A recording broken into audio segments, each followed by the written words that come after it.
Üdvözlök mindenkit, sziasztok! Még a második végszereléket készítettem, akkor az első már kapás van. A halat egy PVA tassakkal felszerelt végszerelékkel fogtam. Mostában még nem jött ki, de bízunk benne, hogy kijön. És szerintem már biztosan sokan hallottak erről a PVA tassakos megoldásról, amit ugye a Fader technológiából vettek át, úgymond a boilis horgászok. És láttam, hogy sokan nem igazán jól tudják ezt használni, vagy szeretnék használni, mert rendkívül eredményes, de nem tudják nagyobb távolságra bejutatni. Ugye a mai filmemben ebbe szeretnék néhány tanácsot adni, hogy akinek felcsigáztam az érdeklődését, azt tartson velem.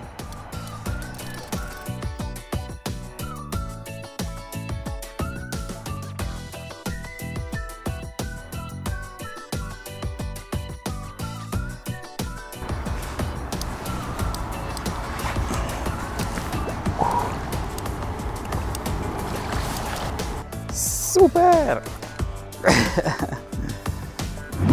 Ezzel a gyönyörű, szép kis tükrössel kezdjük a horgászatunkat.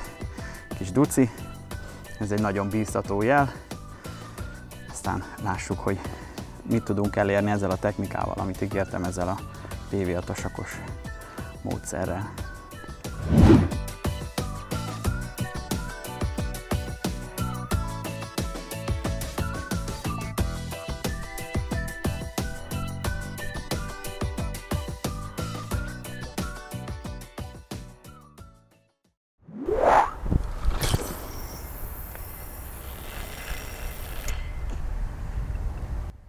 Pont az etetésbe, de mielőtt bárki azt gondolja, hogy ennyire profi vagyok, hogy mindig pont az etetésbe dobom, elárulom, hogy nem így van, hanem kiklipszeltem, lehet látni, ugye, hogy pont a végszerelék az etetésbe legyen, ugyanis ennél a technikánál nagyon fontos, hogy ahova szpomboztunk az etetést, ezeket az apró pelleteket, hogy ez pont oda az etetés közepébe, vagy maximálisan a széléhez menjen, annál gyorsabban és annál eredményesebbek tudunk lenni.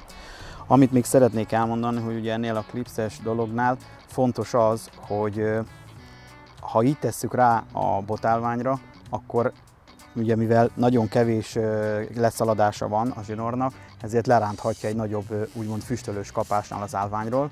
Ezért jöttem el arrébb az állványtól, és így akkor mindjárt megmutatom nektek, hogy ahogy tekerem, van egy tekerés, még egy tekerés, és még egy tekerés, akkor itt már meg van feszítve a zsinór, és akkor le tudom tenni az állványra. Picit még lazítok a féken. Tehát így most nekünk van 4 tekerés lehetőség, hogyha esetleg hirtelen elhúzná, akkor is van időm ideérni az állványhoz. A másik meg az is fontos, hogy ugye, hogyha felnéztek, ott hopp, közbe, hopp, hopp, hopp. Na ennyit az etetés közepéről. Na közben elmondom, azt szerettem volna elmondani, hogy ugye itt egy kicsit nehezebb a helyzet, tehát nem tudok hátrébb menni, mert itt fent egy légkábel van, meg itt egy faház mögöttünk, stb. Tehát, hogy ezért mentem el balra, és akkor ezt a kis plusz lehetőséget kihasználva, hogy így látjátok, most jó, pont itt voltam mellette, de hogyha nem itt álltam volna, és ilyen gyorsan elhúzza, akkor ha nem figyel az ember, le is ránthatja az állványról. De ezzel a kis technikával, hogy vagy hátrébb lépünk néhány lépést, és onnan klipszeljük, hogy pont az etetésbe kerüljön, vagy elmegyek oldalra, és onnan horgásszam meg az etetést, ezzel a technológiával ezt ki tudjuk szűrni. Egyébként ugye ez a Fader technikából, vagy a Fader technikai ismeretekből lett egy kicsit kiemelve, hogy ugye a PVA tassakba belerakunk pelletet, vagy metodót, és akkor hozzá folyadékot adunk, és akkor ebbe benne van az ólom, és így ugye nagyobb távolságra is el tudunk horgászni, vagy kisebb távolságra, de pontosan, precízen tudunk az etetés közepébe horgászni. És látjátok, ez főleg ilyen időszakban, amikor nehezebben kapnak egy kicsit a halak, mert nem mondom, hogy teltház van a tavon, a mi oldalunkban nincs is horgász, de a másik oldalban több horgász is van. Én még nem nagyon láttam, hogy fogtak volna. Ehhez képest ugye mi már több halat akasztottunk, több halat fogtunk, úgyhogy ez egy tényleg nagyon jó, nagyon agresszív, nagyon precíz módszer. Csak ugye az szokott a probléma vele lenni, hogy sokan nem tudják, hogy hogyan is kell ezt úgy alkalmazni, hogy pontosan az etetést meg lehessen horgászni, különösen azokon a helyeken, ahol meg 120-130 métert kell meghorgászni, oda bejuttatni, nagyon nehéz, mert ugye ha nem megfelelő a technika, akkor beszitál közben ez a PV-atasak, és egyszerűen nem lehet a megfelelő helyre bejuttatni, hanem van, hogy bevágódik 50 méterre, hát és ez rendkívül bosszantó.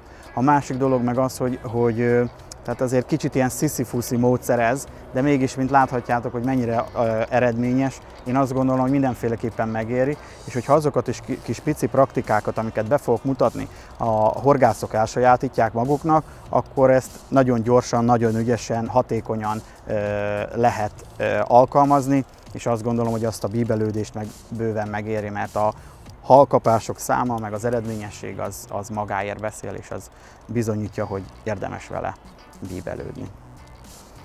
Közben már itt is van a partnál.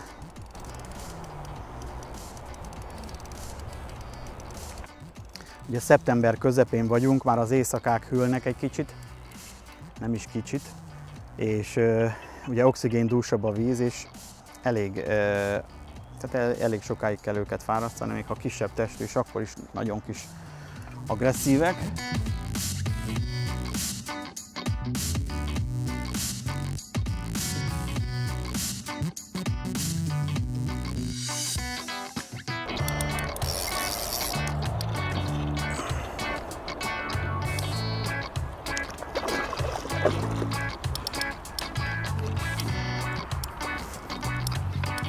És megvan a miénk, szuper!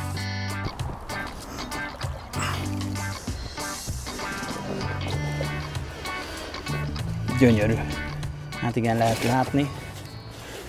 Jó, hogy nem erőltettem, mert már neki is van sérülés a száján. De nagyon jól lakott a horog.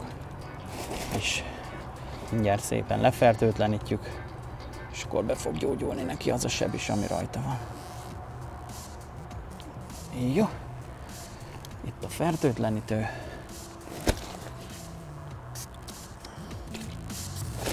Szuper.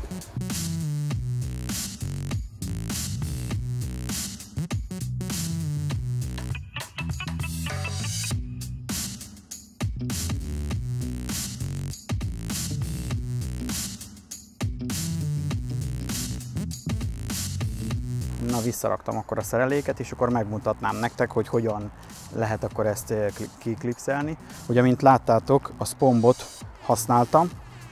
Ugye a spomb is ki van klipszelve, és akkor, ahogy ki van klipszel, hopp, hopp, hopp, hopp, hopp, hopp. Hát ennyit erről. Kapás.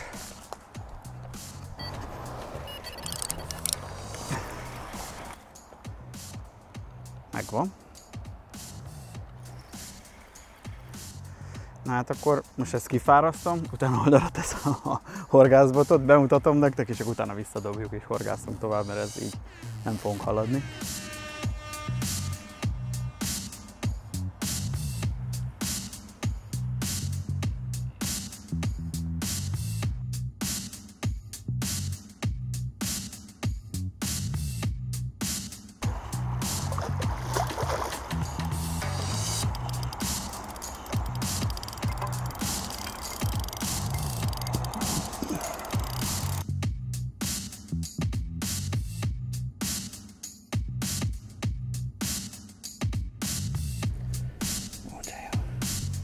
Szuper. Egy nagyon szép tükrös, egyre szebbek, egyre nagyobbak.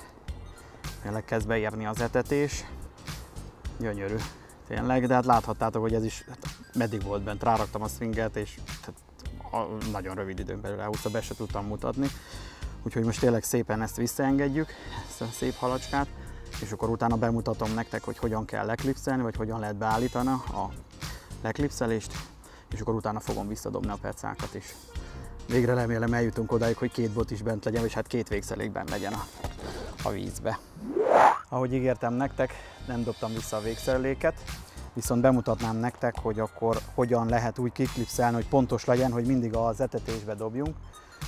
Ugye a spomb is ki van klipszelve, és ezzel a technikával itt nagyon egyszerű két ágas leszúrtam, ami egymástól pontosan 5 méterre van. És akkor elkezdem számolni, hogy 1 x 5 méter, ugye. még egyszer, és akkor így szépen addig, amíg le nem megy a klipszig. És akkor 3,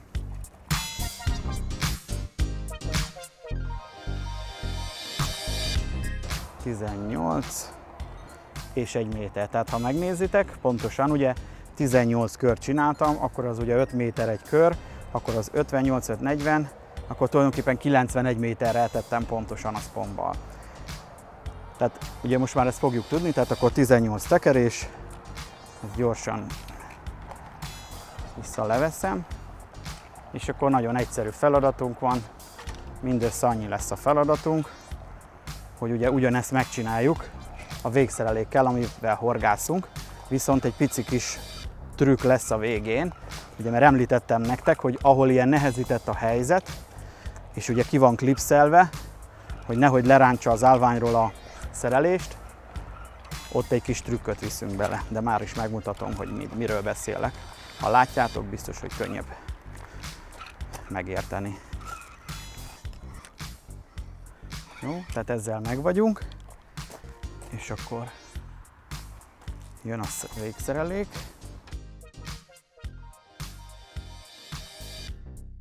És akkor emlékeztek, itt volt a 18, és még 1 méter. Na és akkor itt jön az a technika, mivel az orsóink ugyanazok, ugye mindegyik boton ugyanaz az orsó van, átváltom, és akkor visszafele elkezdek még 1, 2, 3, 4, és most járunk ott, pontosan, ahol az etetésünk közepe van. Itt szépen kiklipszelem a zsinort, és már is onnan a kimért helyről pontosan az etetés közepébe vagyunk. És ezt szépen visszatekerem a zsinort. Érdemes arra figyelni, hogy nehogy beakadjon, nehogy elnyírja valahol a zsinort, tényleg erre figyeljetek. Érdemes azokat a helyeket egyébként, ahol, hogyha van rajta ilyen perem vagy valami az ágason, akkor leszigetelő szalagozni, vagy megvédeni, hogy nehogy a zsinort elnyírja. Tehát ezekre figyeljetek oda. A másik pedig, amire még szeretném felhívni a figyelmet, hogy azért ehhez a technikához is, hogyha valaki kiklipszeli, ahhoz kell azért egy kis gyakorlat a dobáshoz, hogy ne az legyen, hogy most például itt 91 méterre horgászunk, és ha valaki annyira megdobja, hogy akár 120 méterre is elrepülne, nagyon vigyázni kell, hogyha ki van klipszelve, és nem fogja vissza, akkor úgy leszakítja a zsinort, ugye a klipsznél, és akkor utána majd azt fogják mondani, hogy hát a Kovács Zoli így mutatta. A Kovács Zoli nem így mutatta, hanem úgy mutatta, hogy azért meg kell próbálni abban a lendülettel megdobni, ami tulajdonképpen ahol ki van klipszelve, hogy azzal megközelítődik, és a klipsz csak segít nekünk, hogy pontosan oda essen. Jó? De ha van olyan horgász, akinek az a problémája, hogy ő nem tud úgy dobni, mert még nincs gyakorlata, neki is van egy megoldás, ők pedig tudnak a horgászboltba venni, olyan markernek nevezzik, egy ilyen jelölő, tehát egy ilyen, olyan, mint egy alkoholos filc, amivel meg lehet jelölni a zsinort, és akkor ahol le van jelölve a zsinór, ott kell visszafogni, és akkor így megközelítőleg pontosan tudnak horgászni, de ez a technika, amit itt bemutattam, amikor le van klipszelve, ez a legpontosabb, de az is egész közel van akkor az etetéshez. Ugye vissza kell állítani, hogy ne tekeredjen vissza, és be is van állítva. Ezzel precízen, pontosan az etetés közepébe tudunk horgászni, és mint láttátok, kettőt bedobtam kétszer egymás után, mind a kettő az etetésben, mert mind a kettőt 1 percen belül elhúzta. Úgyhogy most már azt gondolom, hogy ezt bemutattam, be vannak tárazva a botok, hogy az etetés közepébe tudjunk dobni, úgyhogy most bedobálom a végszerelékeket, és akkor utána pedig folytatom és mutatom nektek, hogy hogyan kell csalizni, hogyan kell a PVA beget felkötni, és még a többi apró finomságot, hogy hogyan lehet ezt felgyorsítani ezeket a folyamatokat.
Hát ez nagyon nagy peca.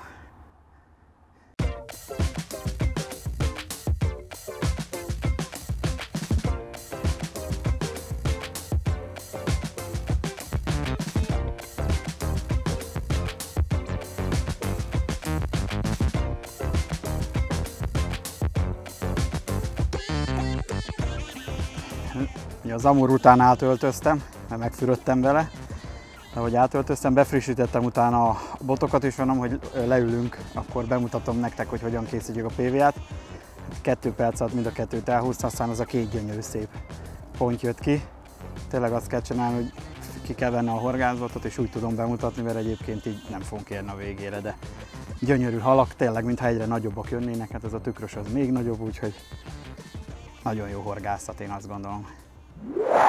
Mikor először adásba fog kerülni ez a felvétel, valószínűleg ez a tél közepe, lehet, hogy éppen a kedves nézők, ha kinéznek az ablakon, akkor a havastájat látják, és már régóta ki vannak éhezve egy jó pontyfogásra vagy horgászatra. De nem akarom, hogy egy baltát beleverjenek a képernyőbe, de az az igazság, hogy egyszerűen másképp nem tudom bemutatni, ki kellett vennünk mind a 2 botot, mert most is ugye a 2 hal elhúztad egyszerre, ugye a két szereléket. Tehát muszáj volt félretennünk a horgászfelszerelést, és most szeretném bemutatni végre, hogy mi ez a technika, amiről beszéltem, mi ez a PVA begezés, vagy PVA tasakozás, hogyha ezt lehet így jobban ismerik. Ráadásul ugye, hogy az a PVA-val kezdeném, hogy ez a PVA, ez tulajdonképpen azt jelenti, hogy a vízben oldódik, tehát víz hatására elkezd oldódni. De viszont vannak olyan folyadékok, meg vannak olyan adalékanyagok, amelyektől nem oldódik el. És ugye ezt kell megtalálnunk, ugye az SBS kimondottan ilyen termékeket is készít, amivel, hogyha hozzáadjuk, akkor nem fogjuk megoldani a tasakot, de amikor bekerül a vízbe eloldódik, és a benne lévő tartalom az ott van a hal előtt felkínálva. De ugye ennek vannak különböző praktikái, technikái, tehát ez nem olyan egyszerű csak úgy bejutatni, pláne nem ilyen 100 méteres távolság fölé. Ehhez egy speciális szerelék kell, amit itt szeretnék bemutatni. Ez a szerelék még tesztelési fázisban van, de biztos vagyok benne, hogy mire oda kerülünk, hogy az első adás lemegy, és utána pedig indul a szezon, addigra már kész szerelékkel fogunk tudni a piacra kijutni. A lényege ugye az egyik, hogy fontos, hogy egy ilyen rövid szár legyen, és ennek is megvan a technikája, hogy mennyire legyen merev, mennyire nem legyen, de ugye ezek még mondom nem a végleges szerelékek, de mégis az a szerelék, ami már nagyon jól működik, nagyon jól bizonyított. Itt ugye, ha megnézitek, egy Dive Master előkéből készítettem úgy, hogy van rajta a végén egy kis fül, a másik végén pedig egy forgókapocsba van ez belefűzve. És ami az első rögtön, amire felhívnám a figyelmet, hogy itt én azt gondolom, hogy el kell felejteni a quick change-es forgókapcsokat, csak ez a forgókapocs jöhet szóba, amelyiknek egy karika van a végén. Megmutatom már is, hogy miért fontos ez. Itt van mellettem egy ilyen szerelék. Ezt a szereléket, hogyha megnézitek, ugye ez quick change-es, és ezen itt van rajta ez a szilikoncső, ez egy merev. Ezt ha elkezdem belerakni a PVA-ba így a szereléket, majd a közelebbről megnézitek, ugye itt lehet látni, hogy kiszúrja az oldalát, itt merev, nem fér hozzá a hal, tehát nem is lehet úgy összecsomagolni, tehát ez a szerelék ebben a módszerben a javaslatom alapján nem a legjobb. Én inkább ezt a szereléket javaslom, ami itt van, és ezt, hogyha megnézitek, ugye ezt belehelyezve a PVA tasakba, sokkal szabadabban, sokkal könnyebben lehet használni, és oda helyezzük bele tulajdonképpen, tehát tudjuk beigazítani. Fontos, hogy a PVA tasak közepébe helyezzük el lehetőség szerint az olmot. Ez azért fontos, mert az ellenáram miatt, amikor bedobjuk a szélnél, hogy ne legyen olyan probléma, hogy elkezdik beszitálni, mert akkor lecsapódik tulajdonképpen a vízbe, és nem fogjuk tudni nagy távolságra bedobni. De így, ha megnézitek, így tulajdonképpen a csalit bárhova el tudjuk helyezni mellette, és akkor már mehet is mellé a pellét. De még egy apró kis fontos dolog, hogy itt az alján ugye ne lyukassza ki, meg hogy könnyedén el lehessen helyezni, lehessen benne mozgatni tulajdonképpen a szereléket. Én azt javaslom, hogy a PVA-nak az aljára egy pici pelletet helyezzünk. Nem sokat, csak éppen így az alján legyen egy kevés. És ebbe jöhet bele a szerelék, az ollommal mindennel együtt. Tudom, hogy ez így elsőre furcsának tűnhet, hogy hát így mindennel együtt, szerelékkel mindennel együtt belerakjuk a PVA-ba, de az az igazság, hogy ennek a technikának ez az egyik fontos lelke, hogy be tudjuk dobni a nagy távolságra. Megtöltöm a kis apró pelletekkel, jelen pillanatban itt egy ilyen fishmeal ízesítésű, tehát egy halas jellegűt használok, amiben különböző pellet típusok, pellet fajták, ízesítések vannak, és ezt szépen rakom bele a PVA-ba, és amikor így meg van töltve, akkor a végén csak így megnyálazom az ujjamat, és így elkezdem eltekerni a PVA-t. Ezáltal picit megoldódik a PVA, hagyni kell egy kis időt neki, és akkor így merevvé válik. Ezzel lezártuk a végét, nem fog kihullani a pellet, és hogyha nagyon nagy távolságra akarunk horgászni, akkor még egy kis pici apró praktika, hogy itt az oldalát, így a sarkát így szépen itt is megnedvesítem, és akkor szépen így felhajtom a sarkát, és akkor azért úgy oda tapad, itt is egy picit benyomom a sarkát, és akkor így felhajtva, megnedvesítve, így tulajdonképpen még kisebbé tudjuk tenni az ellenállást, és akkor most jön az a rész, hogy ugye ezt hogyan tudjuk úgy felkötni, mert amikor, ahogy láttátok, hogy ezzel milyen intenzíven lehet fogni a halat egy ilyen telepített tóban, ahhoz nem tudjuk azt megcsinálni, hogy most szépen egyesével mindig itt elkezdem a PVA-t, a tasakokat kötni rá, hanem már előre kell dolgoznunk, és ha vannak ilyen végszerelékeink, akkor előre megkötve, elkészítve, a pop-up-pal, amin egy ananászos pop-upot helyeztem föl. Itt lehet 10-12 szerelékünk is már előre felkészítve, és csak annyit kell csinálni, hogy leakasztom az egyiket, és felakasztom a másikat. Na de hogyan tudom ezt megcsinálni, hiszen hogyha fixre kötöm, akkor nem tudom csak úgy leszedni. Ezért a végére ugye kötök egy fület, de ezt javaslom, hogy ugye azért, hogy ne legyen túl nagy görcs rajta, hogy ugye megmaradjon safety-nek, és hogy esetleg a görcs át tudjon csúszni a szilikoncsövön, ezzel a halak biztonságát is, vagy a halak biztonságát is garantálva.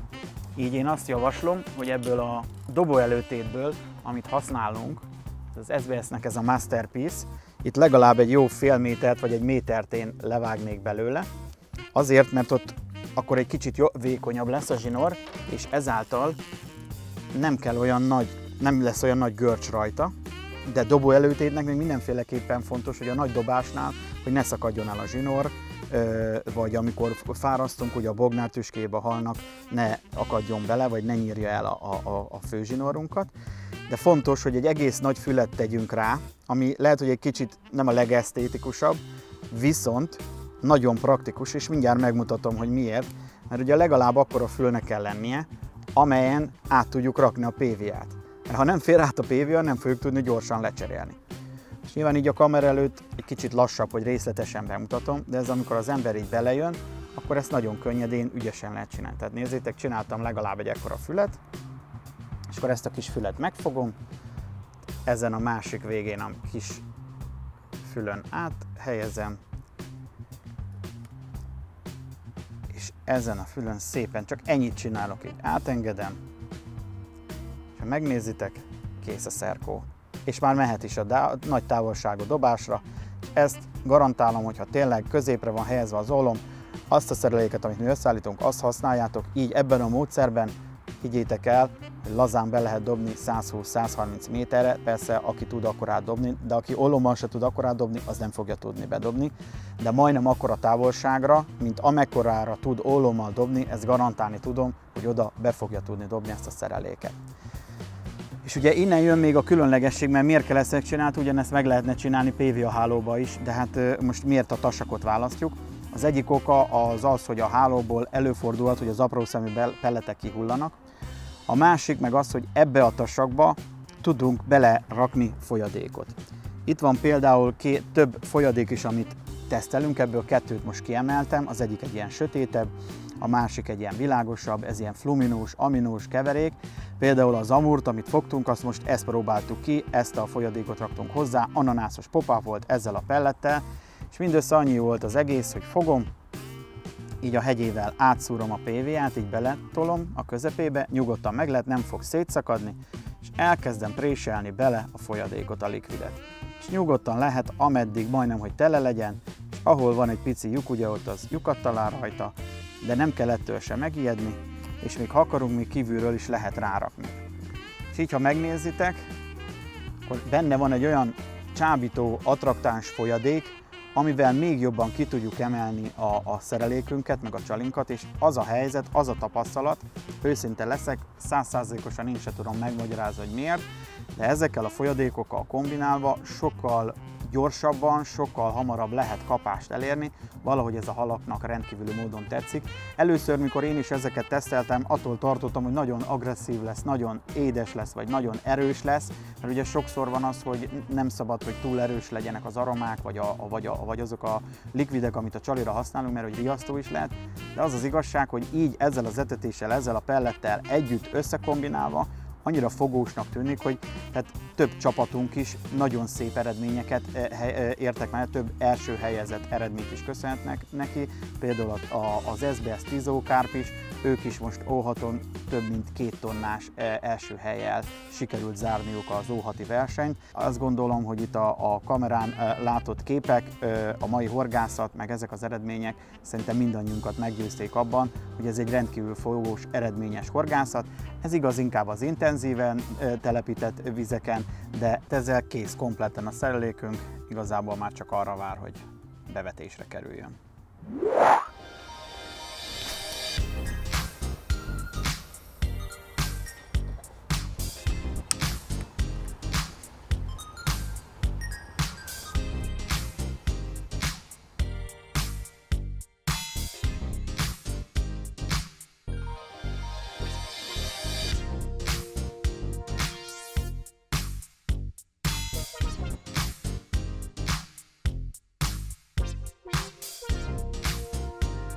Amivel még adósotok vagyok, hogy bemutassam azt, hogy mivel etettünk, mit szpomboztunk. Be is van keverve, láthatjátok a vödörben. Ugye a pellet keverék, ebbe is a fisméles raktuk most bele, ugye ebből több ízesítés van, de most ebben az időszakban itt úgy látszik, hogy ez nagyon jól működik ezen a tavon, de érdemes azért próbálgatni. És egy kis tigrismogyoró van benne, egy kis csemegekukorica és egy kis kender, ami úgy, ha megnézitek, úgy meg van főzve, hogy szinte kipattogott, hogy már ott, mintha a csíra kijött volna belőle.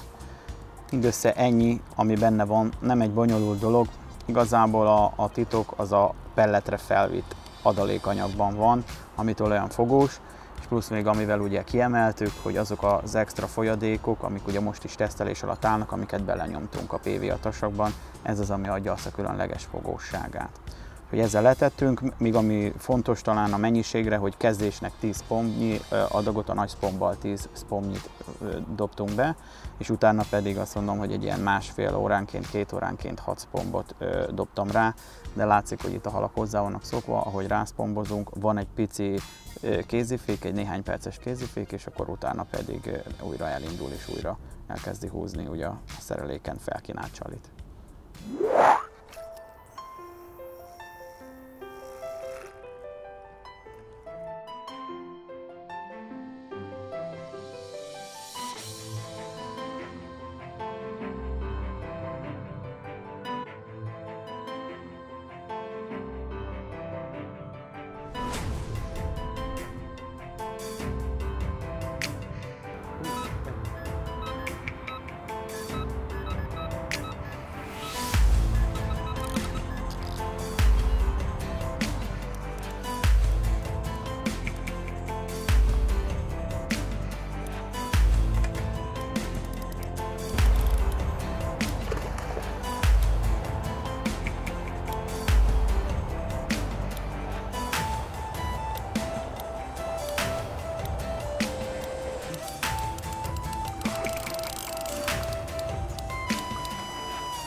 Az előzővel szerettem volna lezárni, de visszaengedés közben még azért ezt is elhúzta, úgyhogy én már vissza nem dobom a botokat.